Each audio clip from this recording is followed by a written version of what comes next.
సజీవ వాక్యం దినదినం అనుదినం.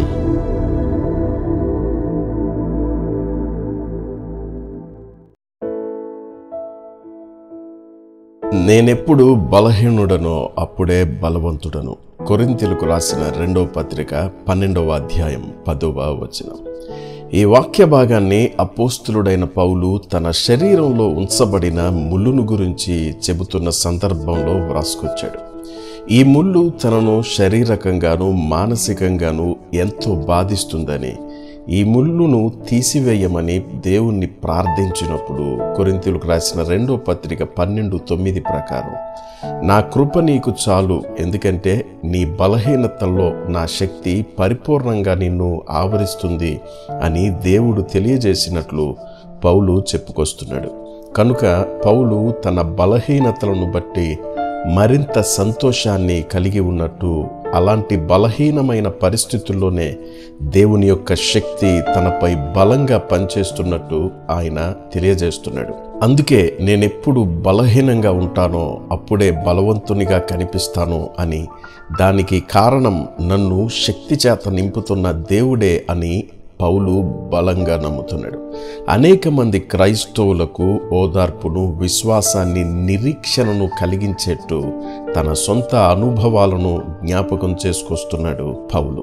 ఈ అనుభవాలన్నింటిని బట్టి మనం ఒక విషయాన్ని స్పష్టంగా గమనించవచ్చు.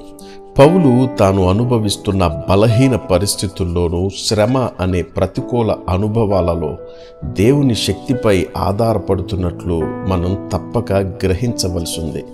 నిజానికి నేనెప్పుడు బలహీనుడనో అప్పుడే బలవంతుడను అని చెప్తున్న ఈ మాట ప్రపంచ మానవాళికి అసాధారణంగా కనిపించవచ్చు, వారి అవగాహనకు వ్యతిరేకంగా ఉండొచ్చు.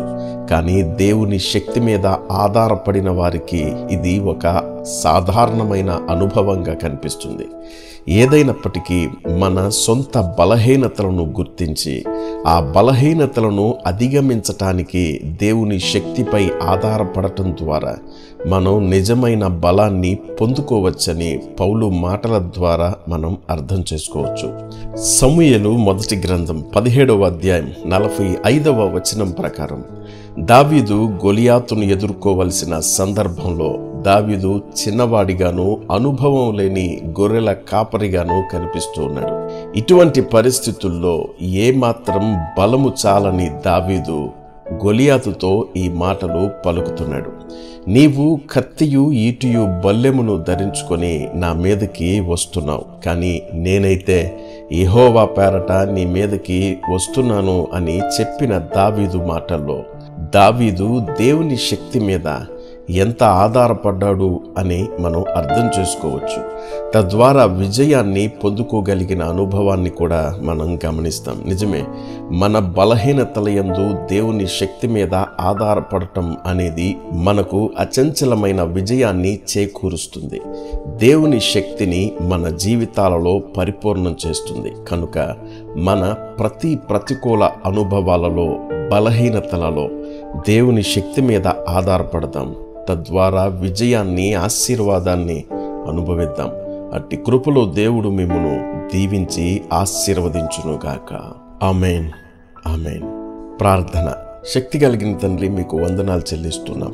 మా బలహీనతల్లో నీ శక్తి మీద ఏ విధంగా ఆధారపడి ఏ విధంగా ఆ పరిస్థితులను అధిగమించి విజయం పొందుకోవాలో మాకు మరొకసారి జ్ఞాపకం చేసినందుకు వందనాలు చెల్లిస్తున్నాం. పౌలు వలె, దావీదు వలె ప్రతికూల అనుభవాలను అనుభవిస్తున్నప్పుడు మా బలహీనతల్లో మీ శక్తి మీద ఆధారపడగలిగే కృప ఈ ప్రార్థనలో ఏకీవించిన వారికి మాకు అనుగ్రహించమని వేడుకుంటూ నజరేయుడైన యేసు శ్రేష్ఠ నామమున ప్రార్థిస్తున్నాము తండ్రి. ఆమేన్, ఆమేన్.